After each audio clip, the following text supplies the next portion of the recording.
All right, welcome back. Dave Schaffel, running for Supervisor of Elections, Collier County, Florida. Thank you so much for jumping on with me today with all this CrowdStrike stuff. I knew that you were the guy I had to talk to about this because of your history and your career in IT, and you're running for Supervisor of Elections. We're going to tie all that together in just a few minutes, in the next few minutes. But Dave, give me a little bit background on your career and why this is so impactful. Yeah, thanks for having me back, Jason. I've spent upwards of 4 decades in the information technology business. I specialize in big databases and also networks, big commercial networks. Mm-hmm. And one of the highlights of my career was as an entrepreneur. Where I was a co-founder. I was the technology guy, co-founding a company called CoStar Group, which was the first commercial real estate multiple listing service in the country. We started that in the late 80s. We took it digital, and we grew it to a multi-billion-dollar company through that public offering. Wow. A couple of public offerings actually, and managing several hundred IT professionals, including 2 data centers on both coasts. This is back before we had cloud computing. So I've been I'm very familiar with managing networks, protecting networks, and I feel like this translates over into the election space, and also what happened today with CrowdStrike. Yeah, in layman's terms, from the outside, we see all the headlines, and we're experiencing a little bit of stuff. But what is this CrowdStrike thing where it's affecting worldwide? I'm hearing flights, banks, and ATMs, and whatever. I mean, why this one software is everywhere? What's the deal? Well, this is one of the biggest, if not the biggest, cybersecurity software suites in the country. It also, provides intrusion detection and detects threats from outside sources, and it's used in most of the biggest corporations in the world, governments in the world. The United States government uses this in pretty much all of their critical infrastructure silos. The World Economic Forum is another customer of these guys, and it is what we had here was a software release with an issue, with a bug. A software release. This wasn't a big hack, because that's what they're all about. It's about security from hacks. This is just an update. Yeah, an update, and it caused the system on Windows server computers to go to what we call blue screen. Oh. Where if you have a Windows desktop computer, you've probably seen your blue screen. The blue screen of death. That's why I moved to Mac a number of years ago. Yeah, so you get that on Windows servers as well. So we have, more people are more familiar with Microsoft on their desktop, but Microsoft's most of their business, where they make their big money, is in the back office, including their server suites. And so this crowdsource suite of software runs on top of their Windows servers.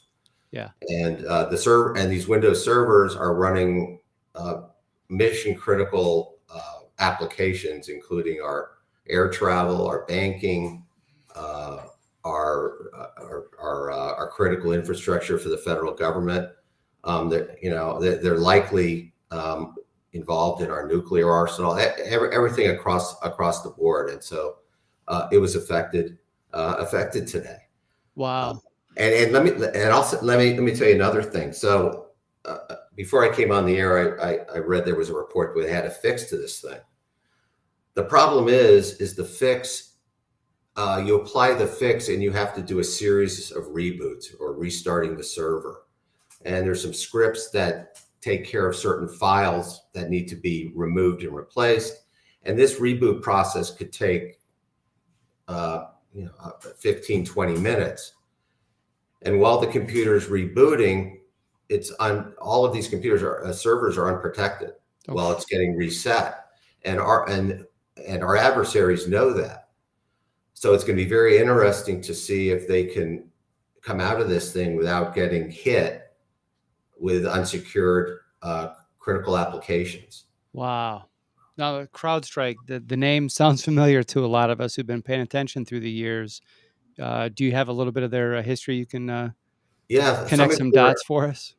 some of your listeners, viewers may remember back in 2015, we had the issue with the Democrat National Committee server and what they called the WikiLeaks hack of the Democrat Party emails. And that was around the time where the Clinton campaign, Hillary Clinton was in trouble with her private server out in her place, and again, so they came up with this Russia thing, this Russia collusion thing, and they pinned this hack on the DNC server on the Russians. The folks who came in to do the private investigation of this was CrowdStrike. So they came in, did an investigation. The investigator who came in was actually a former FBI lieutenant of Robert Mueller, who ran the Mueller report on the whole Russia thing. And so they did their research on it. They said it was a Russian hack. But if you look at the details of the Mueller report, he says it was an apparent Russian hack. So the media went with it was a Russian hack. Right. Nobody in the official report said it was a real hack. Now, the actual report after the investigation was done, the investigation the investigation was farmed out to CrowdStrike from Mark Elias, who works for Perkins Coie, and he's the lawyer. I think I'm hoping people on this cast know who he is. He's one of the biggest lawfare guys the left has. He's a brilliant guy, but he's not our friend. Yeah. So the report went to Mueller, and to this day, the mainstream media tells us that the Russians hacked the DNC server. Your viewers are probably familiar with Seth Rich, who was murdered in Washington, D.C., and we still don't know what caused it. He was murdered and still had his wallet and his valuables on him. And again, we don't know, but there's a lot of folks believe he was the guy who took those emails. So CrowdStrike has a history of working with Democrats. They're also working very, very closely with across the federal government, including with the Department of Homeland Security, who is deeply involved in our election systems in the United States. Okay, yeah. So transition there, because you're running for Supervisor of Elections. You're the first guy I'm thinking of because of your IT background and obviously a strong knowledge and understanding the infrastructure, the worries that we all have. When we spoke last time, I was like, thanks for being in IT and stuff, but I mean, can't we just get the paper ballots? Because we are, so many places are so dependent on technology, and it's not about whether or not they have CrowdStrike software or not. It's about our dependence on technology and how vulnerable they are, especially if something like this can go down nefarious or just an update. Our dependence is at stake here. What say you? What say me is if you talk to any person that's been in technology for a long time, they say we got to get rid of our technology, especially on the election side. We should be counting paper ballots in the precincts like we used to do. Mm-hmm. We should be reporting the results from the precincts on telephone.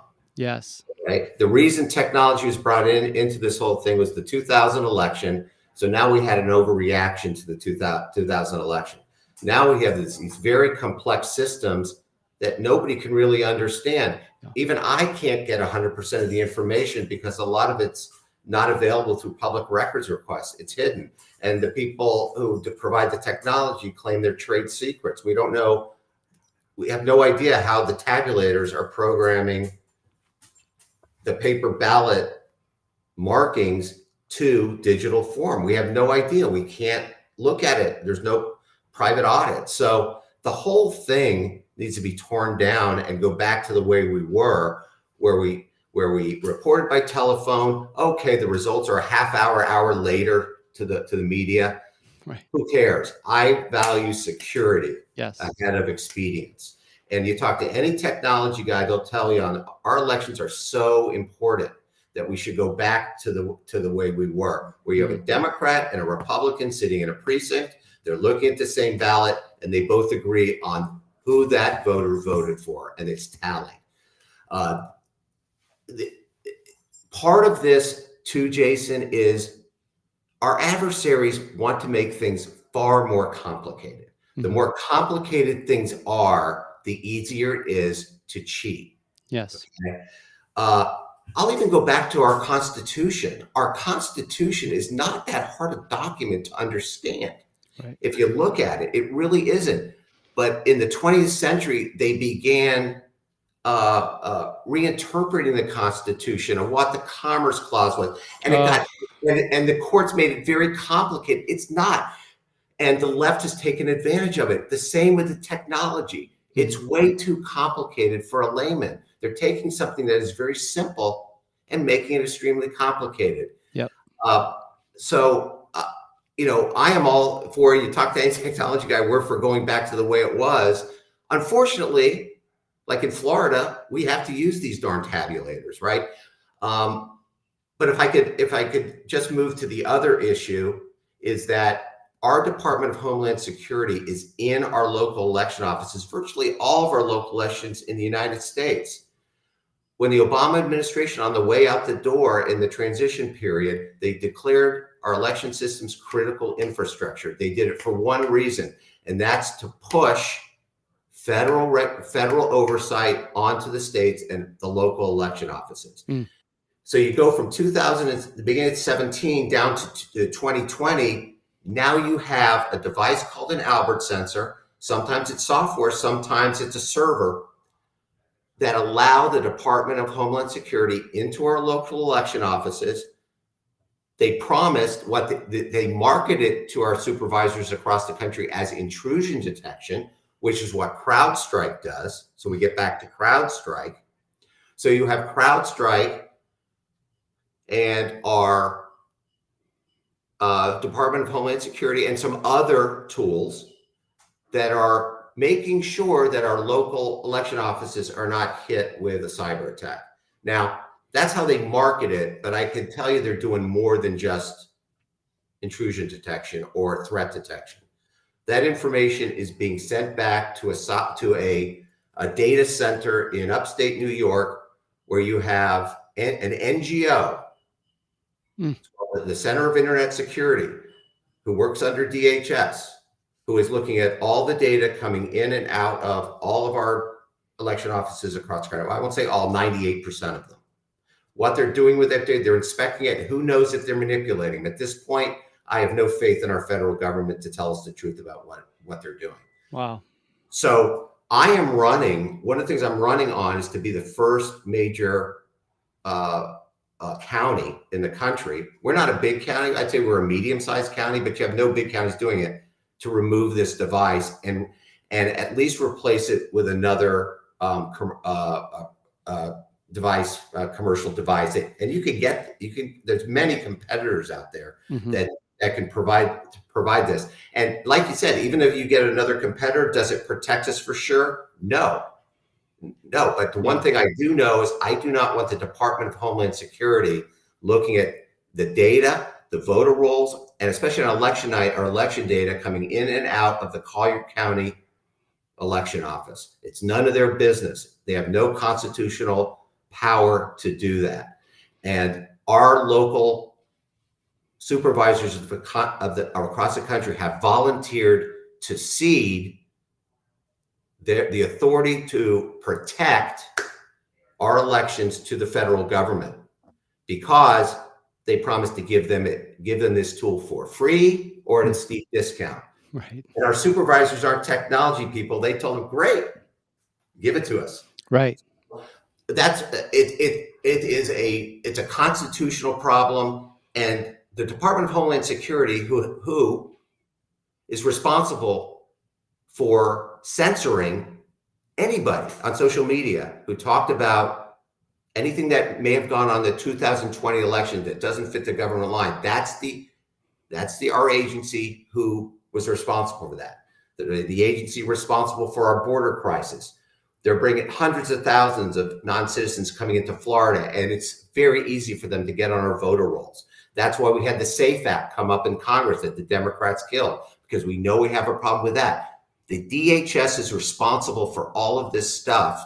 They have earned absolutely no trust. They've eliminated any trust that I or the people of Collier County should give them, and they have no business in our election office. And when I'm elected, I'll begin the process of replacing that. Wow. That's refreshing to hear, because, from the outside, I hear, oh, there's this guy with 4 decades of IT experience running for Supervisor of Elections. And on the outside, it's like he's going to bring his IT experience to do IT better. And what you're saying is you're bringing your IT experience to say, look, there's a lot of ones and zeros to get lined up. These things, there's a lot of vulnerabilities in there. We need to actually go back to paper. That's refreshing to hear you say that. We However, do. you said a moment ago, Florida requires every county to use tabulators. What does that mean? Well, we are a paper ballot state, and those paper ballots are stored for up to 22 months, or at least 22 months with each county. Mm-hmm. But by Florida law, they must be converted to a digital image, and the tabulator is what takes the paper ballot, it reads the ballot, it's scanned, and it determines who you voted for and converts it to a digital image, and also takes an image of the ballot.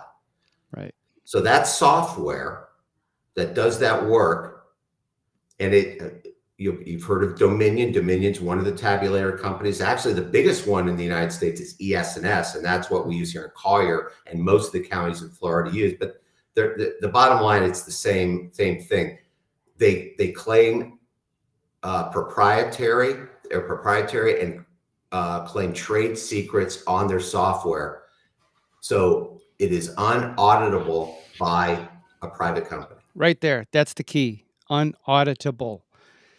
I heard somebody make a statement the other day. They said that our technology systems or our election systems are so complex, we can't prove fraud. And while I understand that statement and that sentiment, it should be flipped. Our election systems are so complex, we cannot certify them. Meaning it's like, no. The default position, it's not innocent until proven guilty.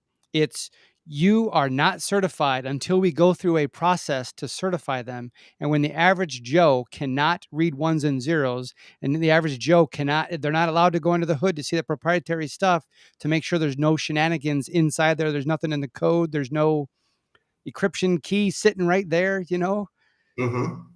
Then how can you actually certify it? Because that's what's the requirement for our systems. You are guilty. You are a junk election until we certify it's correct. Absolutely. Any election system on these tabulators that are proprietary in nature, that can't be audited, you do not know if the election results match what the voter put on those paper ballots. And that's my answer. When anyone asks me, and I get this all the time, I get media ask me all the time, do you think the 2020 election was fixed? My answer always is, you don't know. Yeah. If the answer is you don't know, we have a problem.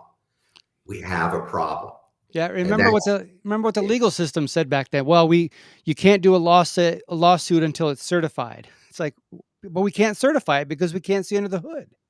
That's exactly right. These certifications are it's basically a blank check. You might as well just stamp it with a stamp. We had some folks in Michigan who attempted to do that. I don't know if you remember what happened up in Michigan. Mm-hmm. We had a couple who wouldn't certify the election up there, but they were threatened. Their families were threatened until they reneged on that, and they certified it. So we do have people who recognize that, but for the most part, it's a rubber stamp. Yes, these elections that are being certified are not verifiable. You're absolutely right. And it becomes my experts versus your experts. And we all know what's happened to experts the last several years. Just because you got a white lab coat and a stethoscope around your neck doesn't mean you're an expert in the medical community, because a lot of them have been lying about certain things. And you nailed it. Like, our trust factor of our experts that we've been relying upon for a number of years, the trust factor is going down. We, the people, have to take back control of this process. And we're like, wait a minute, we can't certify this. That's exactly right. And as far as I'm concerned, Jason, the federal government has extinguished all of their goodwill. As far as Yeah. I'm concerned, Yeah. it's extinguished. They have not proven any ability to tell us the truth. Go back, and this, I can go back to the Kennedy assassination, all the way back then. We just went through the COVID. We know what they were hiding in the COVID, and we had people getting rich in the federal government and the pharmaceuticals getting rich, telling us lies. Yeah. And I'm telling you, we're getting told lies about what this Albert sensor is. They're saying it's just intrusion detection to protect. No, Right. it is not. The American people do not. This is something that just you and I are talking about. This is not mainstream stuff. Yeah. But there are certain folks who are talking about it, and I'm one of them. And I want to be a leader to bring this to the attention of Collier County, not just Collier County, the entire country. Yeah. And on my Twitter feed, this is by far my biggest tweet. I've got hundreds of thousands of views on this, so it's spreading. So it's getting a little bit more mainstream, but I think podcasts like yours are going to do a great job spreading the word on this. It's a real problem, Jason. Yeah. Well, the sad part is, well, it's not the sad part. I guess the hard part is the fact that we have a system. It's in place. It's going to be there in November. And we, the people, have to overwhelm the system to where it's too big to rig. Then we got to get in there with with guys like you, Dave, and others to get in there and then change it, to do what you can. Now, I know you're going to be hamstrung by Florida law, but by the tabulators and such. But I think we just need more and more people engaged in this process with this awakening, asking the tough questions. That's So right. we got to make sure it's too big to rig. That's right, Jason. Got to be too big to rig. Yeah, that's awesome. Dave, I appreciate you coming on such short notice today. We'll stay in touch. I want to hear more about your campaign. Thank you, Jason. It's great to be on your show always. Yeah, thank you, sir.